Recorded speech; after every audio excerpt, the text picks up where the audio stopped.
Welcome to Gudan Cerita Channel. Bagaimana kabarnya? Semoga sehat selalu. Ya, di ini, perdana channel ini akan membahas tentang alur cerita drama series Turki berjudul Early Bird yang diperankan oleh pacar saya, si ganteng Kanyaman. Saya sendiri termotivasi untuk membuat alur cerita ini karena susah sekali mencari series kesukaan saya ini dalam subtitle Indonesia. Ya, jikalau kalian suka silahkan disimak. Saya akan melanjutkan secara rutin episode selanjutnya jika respon penonton bagus. Oke, selamat menonton. Check this out. Irkencikus episode 4. Sahabatnya tanya keberadaan Sanem. Sanem bilang dia melangkah ke dunia kejahatan dan menjelaskan situasi. Tapi temannya tak mengerti dan menyangka kalau drama musafir membuat Sanem trauma. Sanem pergi ke rumah bosnya. Ia harus melakukan ini untuk dirinya dan kakaknya, atau ia akan menikah. Usai ini, ia mungkin berakhir di penjara, katanya. Lalu Sanem pamit. Ia nekat memanjat pagar dan jalan mengendap-endap. Sanem masuk ke dalam rumah, mencari-cari map merah tersebut. Dari rak-rak dan laci, ia buka. Sampai masuk ke sebuah kamar, ia membuka laci di kamar, lalu mendengar suara dentingan gelas. Zan ternyata pulang. Sanem segera sembunyi di balik kasur. Zan membuka baju masuk ke dalam kamar mandi. Sanem mengintip mencari situasi aman untuk keluar dari kamar.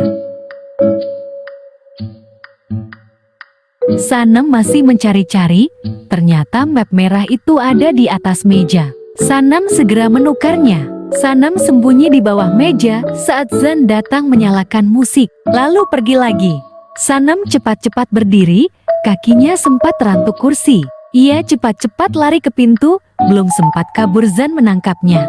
Sanem kaget.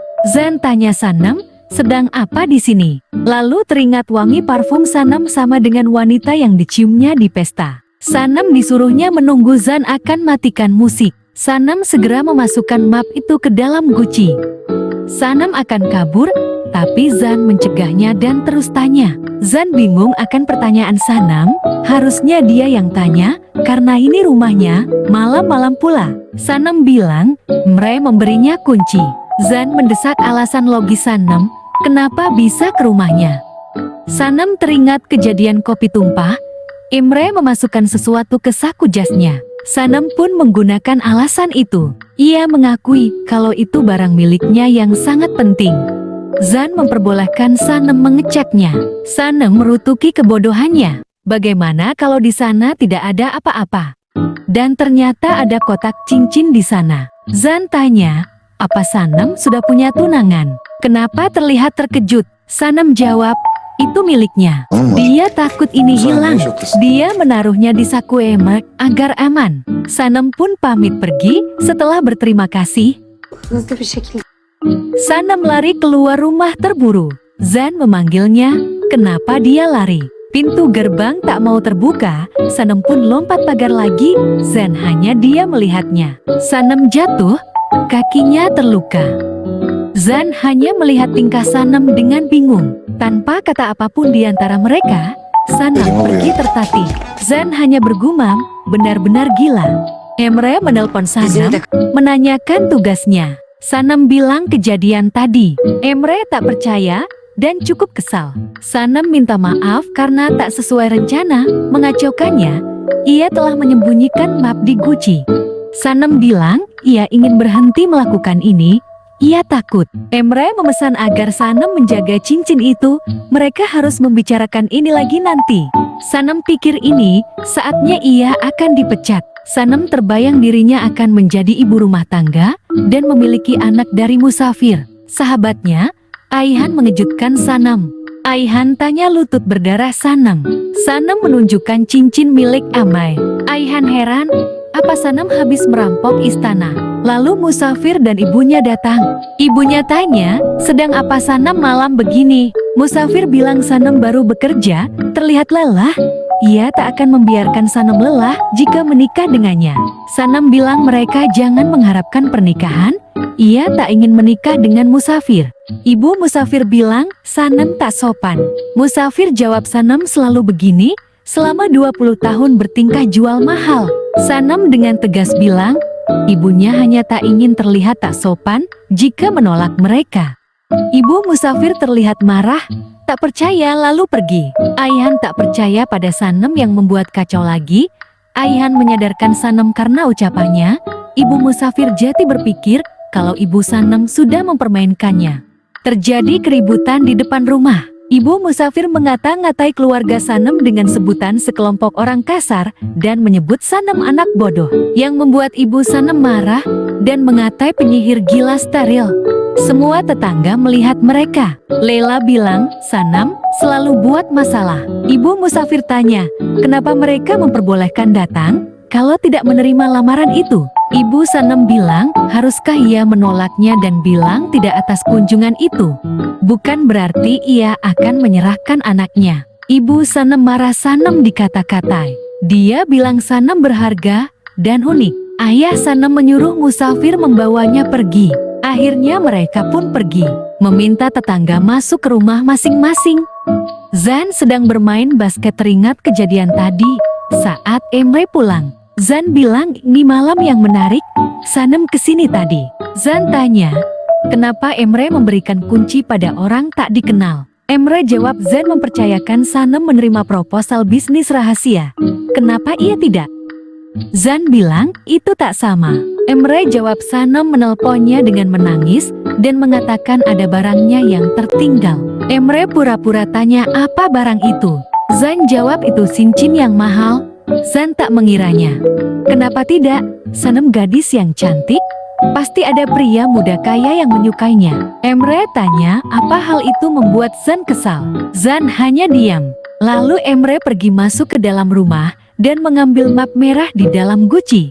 Sanem merawat ayahnya karena kejadian tadi mengakibatkan tekanan darahnya tinggi. Ayah Sanem bilang ibu Sanem pasti menyadari kalau ucapan ibu Musafir benar. Kenapa mereka membiarkan datang kalau akan menolaknya? Leila juga menyalahkan ibunya karena menyebabkan ini semua. Ibunya menjadi diam dan marah, tak mau bicara saat dipanggil. Mereka semua tahu kalau ini alarm tanda bahaya. Leila juga menyalahkan ibunya karena menyebabkan ini semua. Ibunya menjadi diam dan marah, tak mau bicara saat dipanggil. Mereka semua tahu kalau ini alarm tanda bahaya. Sementara itu, Emre menguping pembicaraan Zan. Ia dapat informasi kalau klien minta proyek kampanye iklan dimajukan dalam waktu 24 jam. Zan meminta hal ini harus disimpan rapat-rapat oleh agensi pada daring. Emre tersenyum dan pergi. Leila tanya, kenapa dengan Sanem? Sanem bilang, dia hanya jatuh. Leila heran, kenapa Zan tiba-tiba menjalankan bisnis, padahal Emre yang sudah bekerja keras selama ini. Zan hanya berkeliling dunia mengambil foto, dan bisnis jatuh ke tangannya. Hidup yang enak. Leila mengeluh, apakah Sanem tidak bosan hidup seperti dia sekarang? Di rumah tanpa pekerjaan. Sanem meminta kakaknya pergi, dia ingin istirahat. Leila bilang hanya ingin mengobrol sebentar, lalu pergi. Sanem duduk di meja, mulai menulis tentang seseorang yang bisa jatuh cinta tanpa pernah melihat orangnya, hanya merasakan. Ia berharap suatu saat bisa bertemu pria itu. Aileen bilang, ia akan menghandle proyek itu. Itu proyek yang bagus. Emra menyahut, jangan bodoh, mereka menghubung Zan bukan Aileen. Tapi Aileen bilang mereka kan partner. Emre bisa membantunya untuk mengetahui tema dasar proyek itu, bertekad bisa mengambil proyek tersebut. Mereka lalu menandatangani map merah yang susah payah Sanem ambil. Itu surat perjanjian mereka sebagai partner. Di kantor, Zan tanya apa tim Darren bisa dipercaya karena proyek ini sangat penting. Darren jawab tentu, apalagi semenjak ada Zan, tidak ada yang perlu dikhawatirkan.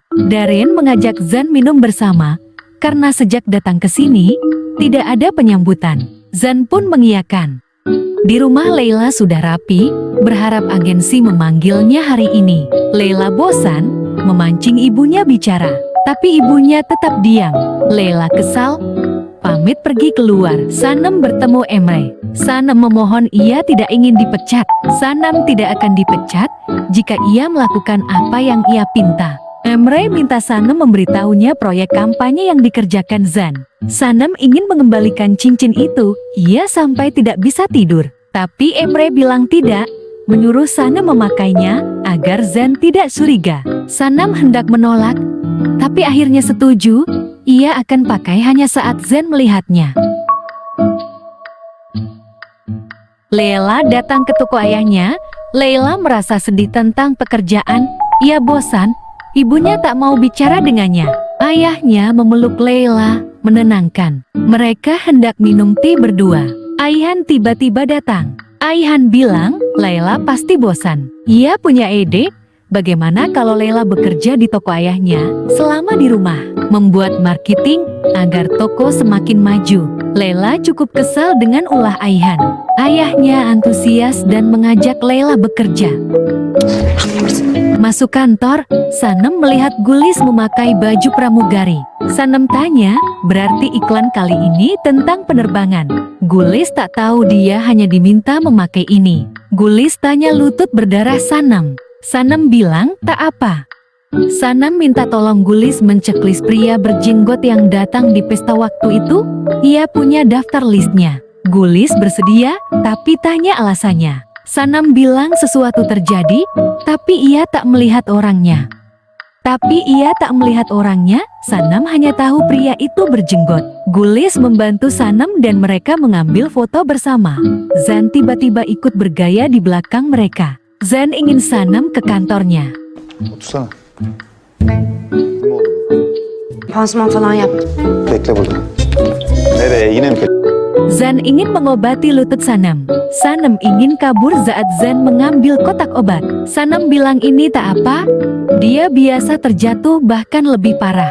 Zan bilang, sebuah keajaiban Sanem masih tetap hidup. Zan biasa mengobati luka saat berada di negara fasilitas rumah sakit minim. Zan mengambil kertas Sanem yang tertinggal. Sanem menyadarinya, segera meminta Zan mengembalikannya. Zan tanya, kenapa dia tidak masuk list padahal berjenggot? Karena Zan tak pakai setelan jas, jawab Sanem.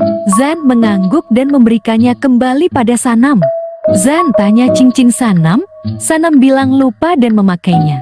Mereka masih merahasiakan ini dari orang tua. Zan tanya lagi, kenapa Sanem lari tadi malam? Sanem jawab, takut pada Zan. Takut mengira kalau ia pencuri, Zan akan melaporkannya ke polisi. Dan alasan lain yang kurang logis. Zan bingung mendengarnya. Sebelum pergi Sanem tanya apa dia dipecat, Zan jawab tidak. Bersambung, silakan subscribe, like dan komen jika kalian suka video ini. Sampai jumpa.